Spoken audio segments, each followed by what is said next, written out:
Welcome back. I found some key differences that almost no one talks about. So watch to the end or you'll miss the most important part. Today, you're going to learn the complete difference between GnuCash and KMyMoney, two of the most widely used open source bookkeeping tools available today. Let's begin with pricing. One of the biggest advantages of both GnuCash and KMyMoney is that they are completely free. GnuCash is entirely open source with no subscription fees, no upgrade charges, and no premium features locked behind a paywall. Everything the software offers is available to every user from day one. The same is true for KMyMoney. It is fully open source with unlimited access to all features. There are no upsells, no premium editions, and no hidden limitations. So from a pricing standpoint, both tools are equal. You're getting full accounting software without paying anything. Now let's move into the features of GnuCash. GnuCash is one of the most established open source accounting platforms and includes full double entry bookkeeping, giving you the same accounting foundation used by professional accountants. You can manage income, expenses, assets, liabilities, and equity with complete accuracy. GnuCash supports customer and vendor tracking, invoicing, bill payments, and account reconciliation. It can also handle recurring transactions, scheduled payments, and custom financial reports. GnuCash includes powerful investment and portfolio tracking. You can manage stocks, mutual funds, and securities, track purchases and sales, and monitor gains and losses. This makes it highly suitable for users with investment accounts or long-term financial goals. Another major strength is its cross-platform compatibility. GnuCash works on Windows, macOS, Linux, BSD, and even includes a companion Android app for recording expenses on the go. In terms of usability, GnuCash is extremely capable, but can feel technical. The interface is older and more complex than modern accounting apps, which may make the initial learning curve steeper. However, once you get used to it, GnuCash gives you a level of detail and control that is rare in free software. It also supports importing QIF, OFX, and CSV files, which makes transitioning from other financial tools straightforward. Now let's explore the pros and cons of GnuCash. On the positive side, it is completely free, highly reliable, and feature-rich.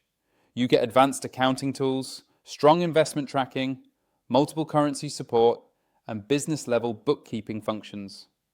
It's a powerful alternative to commercial accounting software.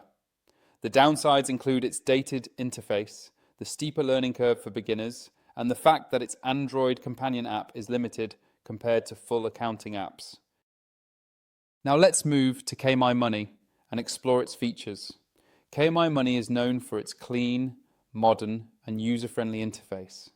It was designed to feel familiar to Quicken users, focusing primarily on personal finance rather than business accounting. KMyMoney supports double entry accounting, but presents it in a simpler and more approachable way. You can easily track bank accounts, credit cards, loans, assets, and day-to-day expenses. One of the strongest features of KMyMoney is its budgeting system. You can create detailed budgets, monitor planned versus actual spending, and review historical trends. Everything is presented in a clear and intuitive layout. KMyMoney also supports investment tracking, letting you manage stocks and view performance, though its investment features are not as advanced as GnuCash. It offers scheduled transactions, account reconciliation, multiple currencies, and support for importing QIF, OFX, and CSV files. KMyMoney performs best on Linux as part of the KDE ecosystem, but is also available on Windows. Mac users can run it, but it requires additional setup steps since there is no native installer. The software is designed to be lightweight, clean, and easy to learn, which is ideal for new users or anyone managing personal finances. Now let's look at the pros and cons of KMyMoney. On the positive side, it offers a modern and intuitive interface, strong budgeting tools, flexible category, and account management and simple investment tracking. It is much easier to learn compared to GnuCash and is perfect for individuals or households who want clarity without complexity. On the downside, KMyMoney does not include business features such as invoicing or vendor management. Its investment tracking is more basic and the software is optimized for Linux, meaning it runs best there while the Windows version is functional but not as seamless. Now let's look at ratings. GnuCash has a solid rating of around 4.2 out of 5 stars on G2.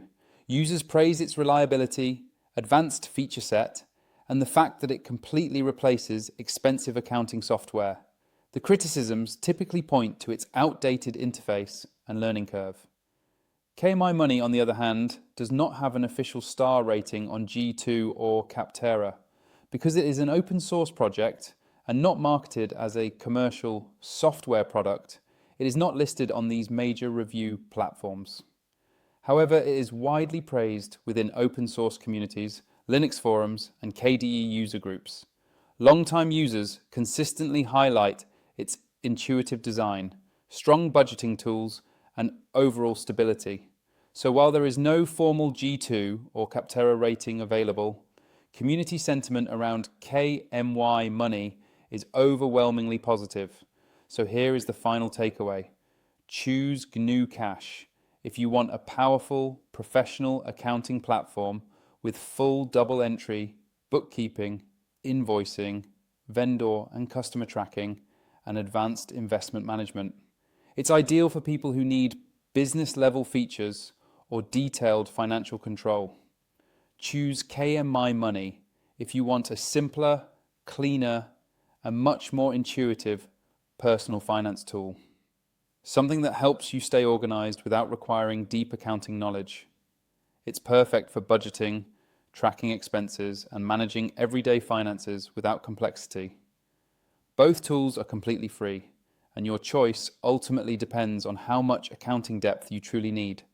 No matter which tool you choose, the most important thing is finding a system that helps you stay consistent and in control of your finances. If this comparison helped you understand the strengths of each software, make sure to explore both and see which one fits your workflow best.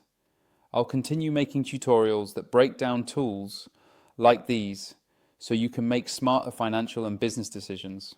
If you have questions or want me to compare other open source finance software, feel free to drop them in the comments. And if you found this video helpful, don't forget to like the video and subscribe to the channel so you never miss future guides.